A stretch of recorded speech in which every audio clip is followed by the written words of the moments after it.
Okay, so I've been wanting to do a video on how to do a bow drill, and I think I'm going to make one from scratch, more or less, and I want to do it all out of this one arching tree here. This is an old serviceberry, and I have never used serviceberry before to do a bow drill with, but I want to give it a shot, and it looks like it's got a lot of potential, really to create not only our bow drill kit, but our entire fire. All of this stuff is dead, and it's got everything from the teeniest little twigs on up to 3-inch diameter logs in here, and it's all high and dry off the ground and ready to burn.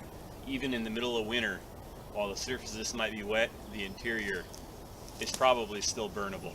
So you can baton out usable wood.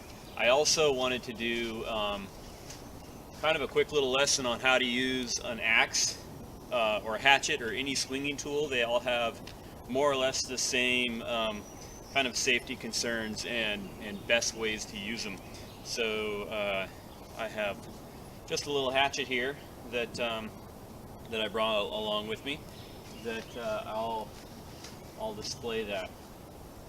First of all, the smaller the axe or hatchet, the more dangerous it is considered by many, because if I'm chopping at something and I miss, if I have a longer axe, by the time it's this far down, it may actually be impacting the ground instead of continuing on towards my leg.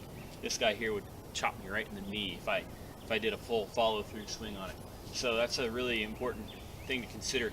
If you are doing a lot of processing of wood or chopping down a tree and you've got just a little hatchet like this, it's better to be down on your knees and swinging, and then you're almost guaranteed to hit the ground instead of yourself. You also don't want to be, particularly when you're falling a tree, you want to have downward strokes and inward strokes, but no upward strokes, not even slightly upward, because they will glance and come right at your head. Really to be avoided. If you're doing a good job of keeping this thing sharp, you should be able to shave hair off your arm with it, like I can with this one. You don't want that coming anywhere near your head area.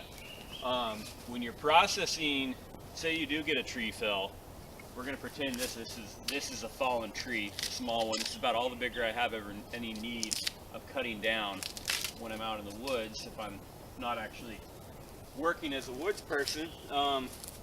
What I like to do is pick the tree back up off the ground, kind of like this one already is, when I'm limbing it, and then I work in front of myself, like this, and I just have my tool sliding along the wood and out in front of me in a straight line, and up high. If I'm up high and I miss, I'm not going to go much further.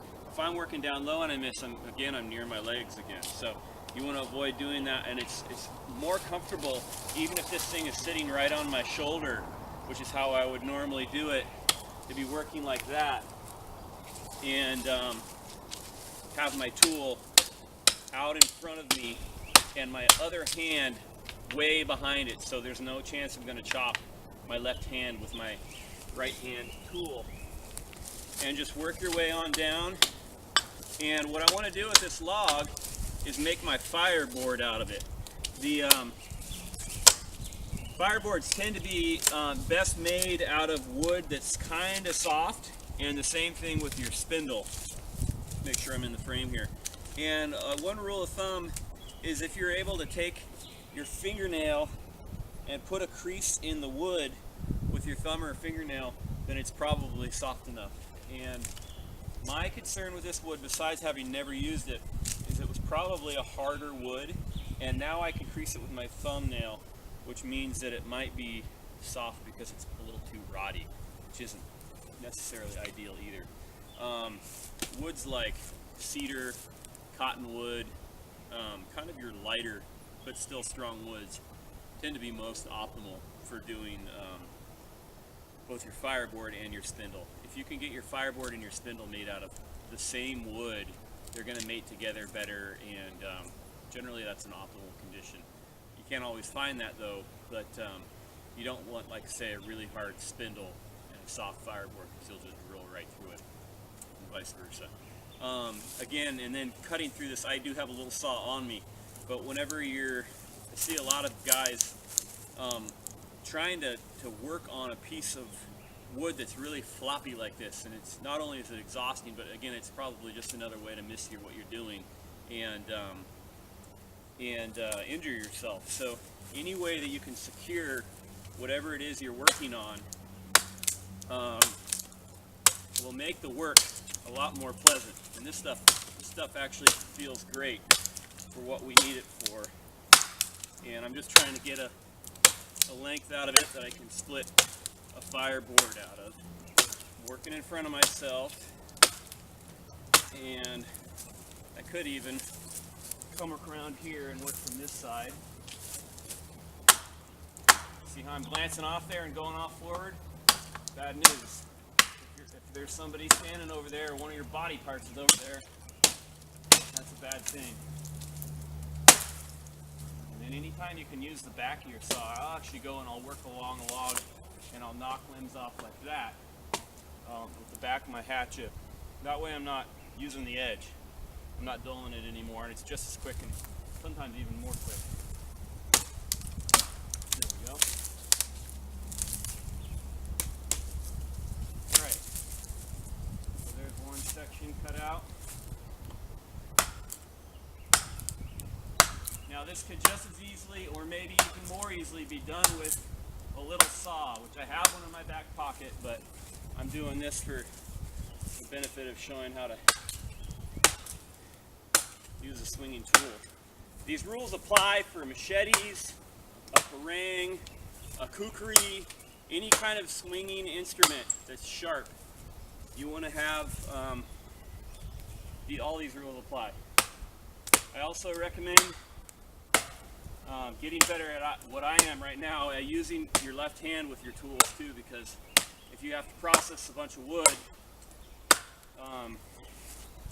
you're going to blister up the one hand that you're using, and it's going to get tired quicker as well. So,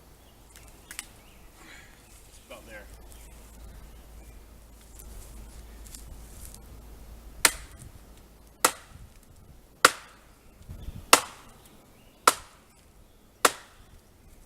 Let's see if that's good.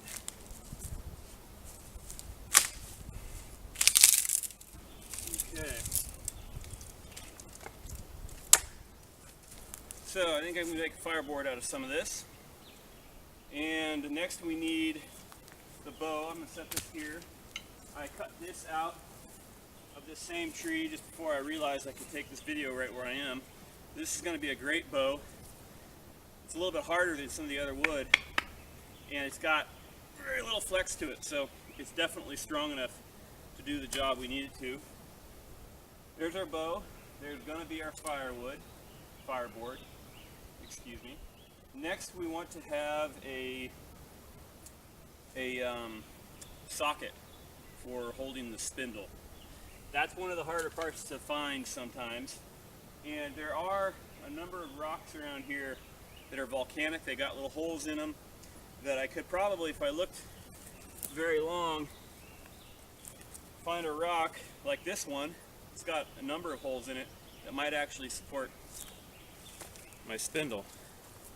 That might be a little bit tricky, but that thing right there could possibly work. I could also, something I'm going to be doing when I get home, is drill a little divot into the back of my belt buckle. I always have my belt buckle on me, and yeah, I might as well have it be functional for something other than holding my pants up. Another thing that we're going to need is cordage. And one thing that I have done, started doing years ago, is utilizing paracord for anything that I could in any lengths. All my shoes have paracord shoelaces now. This thing right here, this is a sheath I made for that very hatchet there. It's out of rawhide. And the cordage here is an old piece of green paracord.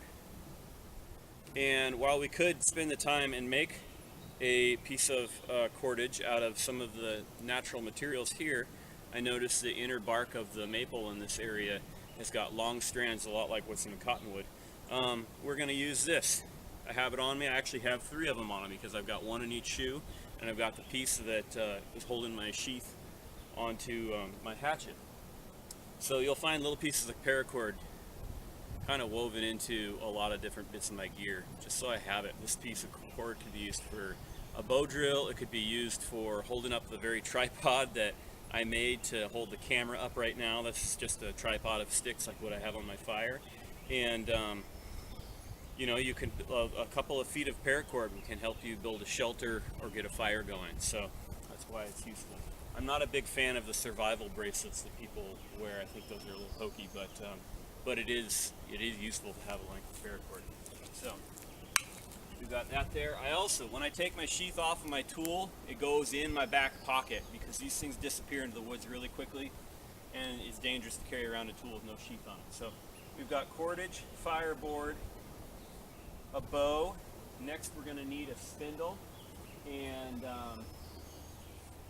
I'm going to use my saw for this. This could all be done with a knife, by the way. You probably wouldn't want to chop through this with a knife, but you could. You could actually break that off back there and baton through it. I'll probably do a batoning video at some time, but your spindle is something that you want that's going to be, you know, close to the diameter of your thumb.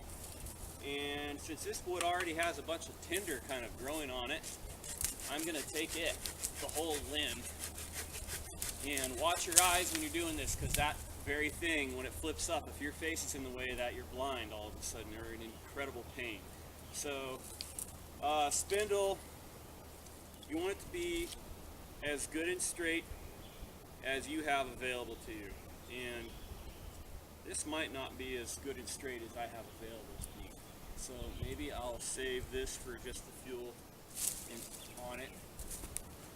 And got any straighter? Not really. So let's find somewhere else to get our straight spindle. Looks like we have a bit back here falling over. Nice and straight. Pretty thick.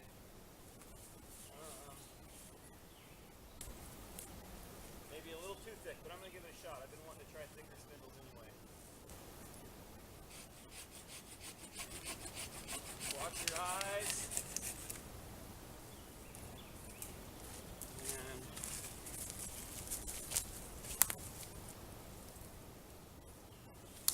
that's plenty of length right there. Right there. So again, I'm using a sharp tool. A saw isn't a swinging instrument, but these little teeth, there's 200 little razor sharp teeth on it with three sharp edges. If I was to cut through here and come right into my leg and pull, that'd be game over. There are your femoral arteries in there. You can bleed out, and unless you're standing inside of the middle of a hospital when you do that, you're probably going to die. So always be conscious of not cutting towards this kind of triangle between your knees and your crotch, because that's the quickest way to die, essentially, when you're out here. So do a lot of this work more off to the side of your leg, and you'll be a lot safer. This also works if you're sitting down on a log or something like that, but yeah, off to the side is always better. There's a whole lot of muscle here, which you definitely don't want to cut, but it's protecting a bunch of arteries that you definitely don't want to cut. So always be conscious of that. When you're carrying your tool, sharp end down, and if you ever happen to fall, it goes off to the side. That way, if you're walking with a line of people, A, you don't land on your sharp tool, you don't put it out behind you where it might hit somebody or they might fall on it, or somebody in front of you. It always goes off to the side, to the downhill side if you're working side slope. So let's move over to a work area and put this thing together.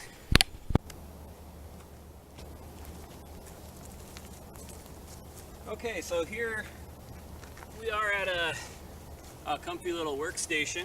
I recommend, if you have anything to put on the ground, to keep your knees off the ground, just make your experience more comfortable when you're working on the ground. I do it. I've got a piece of foam that I've got underneath here, but this might mean an extra jacket or the handkerchief out of the back of your pocket or anything like that that you can put your knee down. It'll be more comfortable. It'll also keep your pants from getting wet and dirty, and make life a little more civilized. So I've got a a little bit of work area here. I hope this is solid enough for me to do the work that I want to. This is that fireboard piece that we cut off earlier, and I think I'm going to baton this down. I might show you how to do it with an axe too, because that's something worth knowing. But first thing I want to do, I decided I'm going to make my spindle out of a piece of wood from the fireboard. Or not my spindle, excuse me, my bearing block. So I'm going to cut a little round out of this. And you'll notice I've got my workpiece supported as best I can. It's wiggling a little bit, but it's not causing me to work harder to do it. And that looks about good right there.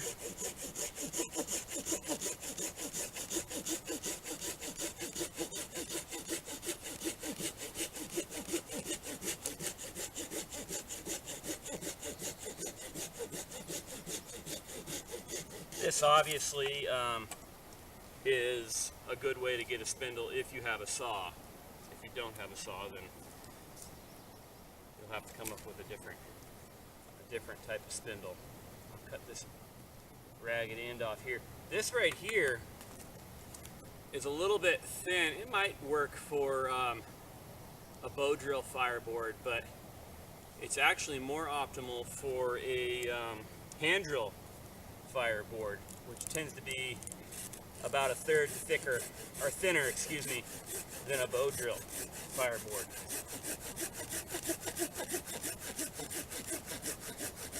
These pruning saws that most bushcrafters use are actually designed to prune.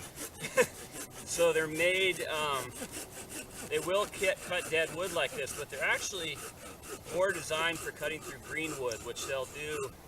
I could have cut through this about twice as quickly if this were still alive, if it was still green, than I just did. But they're still very serviceable. If you do end up getting one of these, you want the one with the Japanese style pole saw teeth, not pressed out of steel. Pretty cheaply had. And I'm going to baton this down. I've got a defined crack in here that I'm going to take advantage of.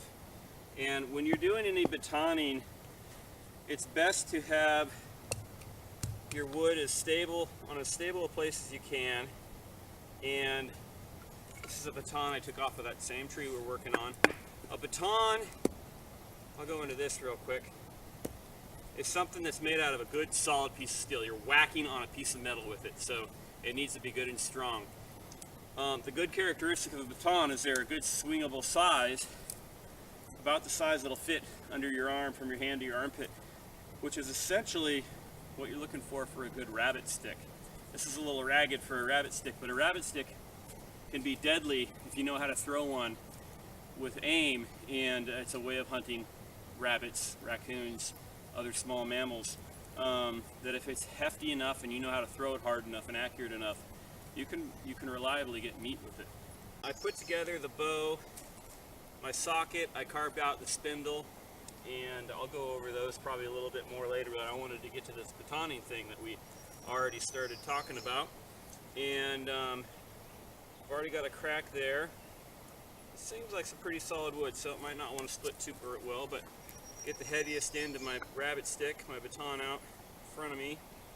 And you always want to have a log or something in the way of your blade so that you don't drive your blade right into the rocks when this thing finally splits open, because your blade is, same thing with your axe. You don't want to be working around any rocks with your knife or your axe, because they need to be sharp. Working with a dull knife is really work. So you just want to whack on the spine of your knife there, and then once you get to the end there, you just drive down. You push down with the hand that's holding onto the handle of your knife, and keep on driving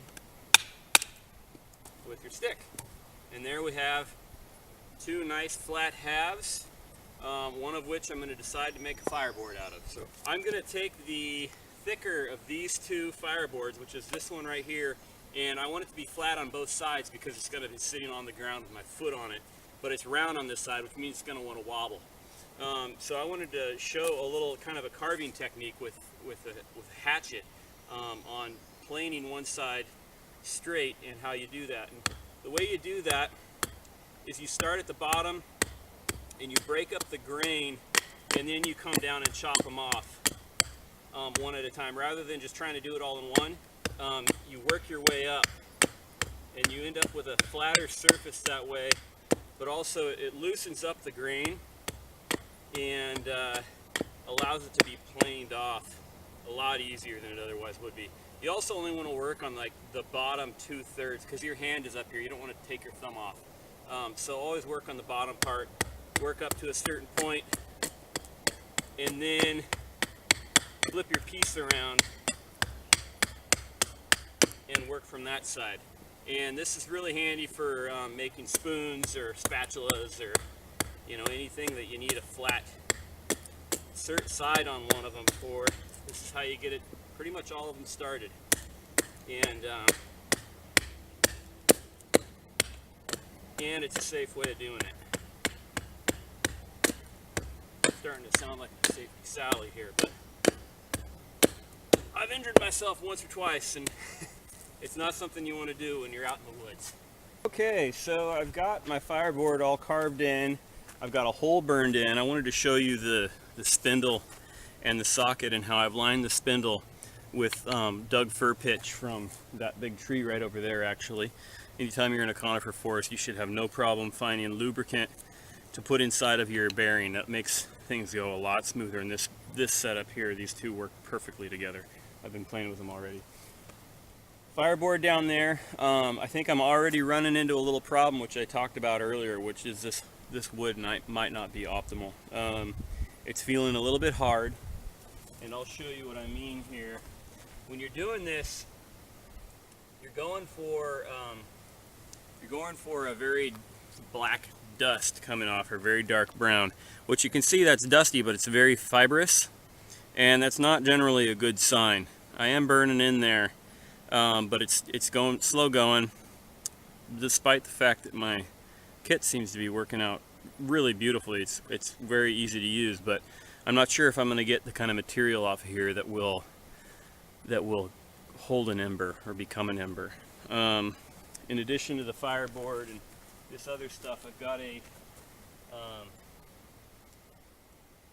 little tinder bundle here, a little tinder nest, which is what you want to transport your ember into if and when you get one. But we'll see. I'm gonna at least show kind of the form of doing this, because it's not actually that difficult given you have put together a good kit. Bearing block, spindle. What you want to do is get in a comfortable position, and again, I recommend putting something down soft for your knees.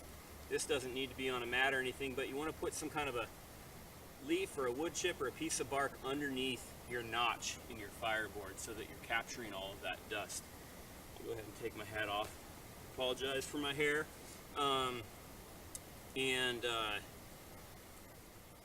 You want to take your bow. This is that length of paracord I had. It is just perfect for this bow, and bring it up.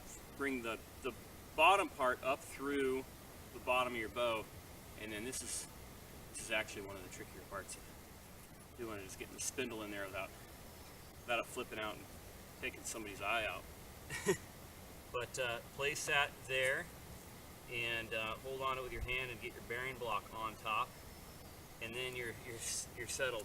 So what you want to be is really comfortable, and the best way to be that way, you want to have a perfect 90-degree angle going on in here, inside of your knee and your legs, and you want to have this wrist locked right into your shin bone, so it's not wanting to wobble around. And that's kind of the two most important parts. The third part is you want to have your arm swinging nice and easy, straight armed, using the full length of your bow. And your bow wants to be parallel to the ground. And see if we can get this guy going here. And You can see how beautifully that thing wants to turn in there. The socket's really well lubricated. I'm already getting dark dust off of it. And at this point, you don't need to be going for it. You're just trying to create that dark dust and fill up the notch in your fireboard. I have a little bit of smoke going, but I don't have enough dust in my notch, which needs to be full, to really go for an ember yet. And this is where I start running into the problem with this kind of wood, is it's not producing dust very quickly, and so this is going to take a while to fill up that notch. You can tell it's smoking pretty good. Hope you can see that. Well, maybe I am filling up that notch a little bit, but you just want to keep at it. And when your notch is looking like it's getting there, because you need that dust to come up right up to the bottom of your little bowl that the spindle is sitting in, so that it can be ignited. And we are there. So I'm going to go for it with some more speed.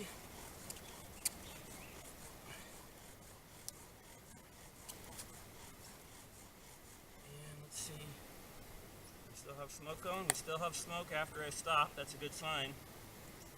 It's usually what you need to know, although I don't know if it's coming out of my pile or out of the hole itself.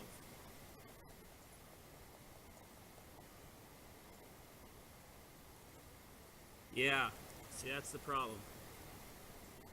We're not getting a pile of dust, we're getting a pile of little bitty black splinters. Hopefully the camera will focus in on those. But they're about 1/8 inch long little splinters. And I don't think they have a whole lot of hope for doing what we're trying to get them to do. But ideally, this would be smoldering. When it's smoking on its own after you stop bowing, that's when you want to take your chip or whatever you have it on, and you would transport it into your little tinder nest like this, and pick this up very gently. And then the way I prefer to do it is to kind of fold the ember inside like that, and instead of blowing on it, because your breath has a ton of moisture in it, you swing it in the air like this, and that's how you get air into it. And at some point you'll see that it's smoldering more, and then you can blow on it and get it going. But I want to see if we can't figure out a way to make this setup work. So ideally what I would do is I just hike down to the river, which is probably 2 miles away, unfortunately, and find some cedar or cottonwood. That's where you'll find cedar and cottonwood growing, is in waterways. And unfortunately that's more of a journey than I want to take. This entire forest is composed of Douglas fir, big leaf and vine maple, some of that serviceberry, and hazel. And none of those trees are really optimal. They're all fairly hard wood. So I'm gonna have to get creative. We'll see what I come up with.